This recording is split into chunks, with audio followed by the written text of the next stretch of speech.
guys, welcome back to my channel UGC Net Must Be Targeted. So guys, today's topic is a Caroline age. Okay, Caroline age से पहले कौन सी as आई थी? तो age was a Jacobean age. Jacobean age आई थी 1603 to 1625. So after that Caroline age started and you can call the Charles I age. Okay, Caroline or Charles I. Caroline age is a period in English literature during the region of the Charles I. That means शासन जो था उनका काल वो 1649 से था Charles I का. So this era is often studied as a part of the broader age of Milton or the Puritan age. That means the Protestants. Puritan means Protestants. And that political situation क्या थी? Civil war conflict हुए थे. In English civil war conflict 1642 to 1651. Okay, there is a mention date, there is a mention and you can mention in your notes. Okay, religious conflict क्या थे? एंग्लिकन्स मतलब supported king, जो king को support करते थे, and प्योरिटेंस मतलब against जो king, जो किंग के अगेंस्ट थे. ठीक है, तो क्या हुआ था इसमें?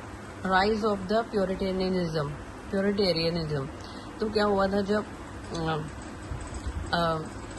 चार्ल्स वॉज रूलिंग, मोनार्की थी देन, तो प्रोटेस्टेंट्स जो थे, प्योरिटेरियनिज्म जो था वो बढ़ने लगा और क्या है वो बहुत पावरफुल हो गए, more and a political force. Okay, advocating for the personal righteousness and civil liberty.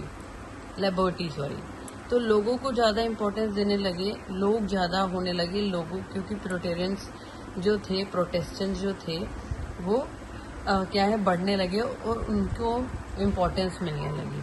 और क्या हुआ उसके बाद? ड्रामास जो हुए डिक्लाइन होने लगे. The theatre became to fade as the peak of Shakespeare drama past. Okay, so what is that happened in this age? So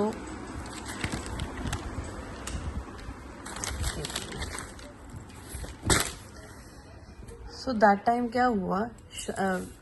Shakespeare के ड्रामा जब हुए पीक पर थे, दैट इवेंचुअली धीरे धीरे क्या हुआ? Leading to closing of all theatres in 1642 by the Puritans. तो जब प्योरिटेरियंस थे उन्होंने क्या करा? प्रोटेस्ट करना चालू कर दिया और क्या थिएटर्स को बंद करवा दिया.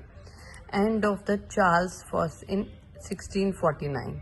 क्या हुआ? 1649 में चार्ल्स का जो है रूल खत्म हो गया. The beginning of the Commonwealth under the Oliver Cromwell. तो क्या हुआ? जो प्रोटेस्टेंट्स थे, जो पब्लिक थी, उनका रूल शुरू हो गया और तब रूल कौन कर रहा था? ओलिवर क्रॉनवेल. सो यहाँ पर क्या हो गया? चार्ल्स I का रूल खत्म हो गया. देन नोटेबल इवेंट्स क्या हुए? You can read it from there, because if I will read whole the things, so video will be very long. So you can read it from there. And literary features क्या थे वहाँ पे? इसके जो थे Cavalier और Caroline both are same. Don't you confuse about this thing. Okay, I will show the question in end. Which one question NTA asked in UGC NET exam? Okay, don't you worry that I will ask the question. I will show the question. Ask nahi. And you can do it your own. तो कैलिवियर poetry में क्या क्या है? 17th century में क्या हुआ था? English poet जो थे वो open courtier of King Charles I, who wrote the light-hearted poetry, बहुत ज़्यादा रिफाइंड थी.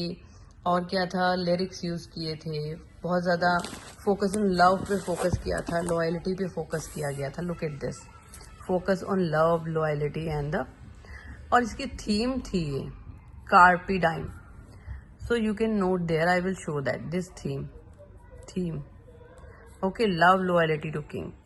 और मेजर फिगर्स जो थे, these are the major poets: Robert Herrick, Richard Lovelace and Sir John Suckling. So I will share the more writer about the Caliber age. Okay, तो Caliber और metaphysical में difference क्या था? Because after that I will teach you the metaphysical poets. तो जो Caliber as थी उसमें बहुत ज़्यादा एलिगेंट और सिंपल पोइट्री को यूज़ किया गया, स्मूथ स्टाइल को यूज़ किया गया, एंड जो मेटाफिजिकल था very complex intellectual philosophical reason argumentative style use किया गया है. ओके, अब मेटाफिजिकल की बात करें यहाँ पर तो बहुत ज़्यादा फेमस फॉर कंसाइट्स के लिए बहुत ज़्यादा फेमस थी. थीम इसकी क्या थी? फिलोसफिकल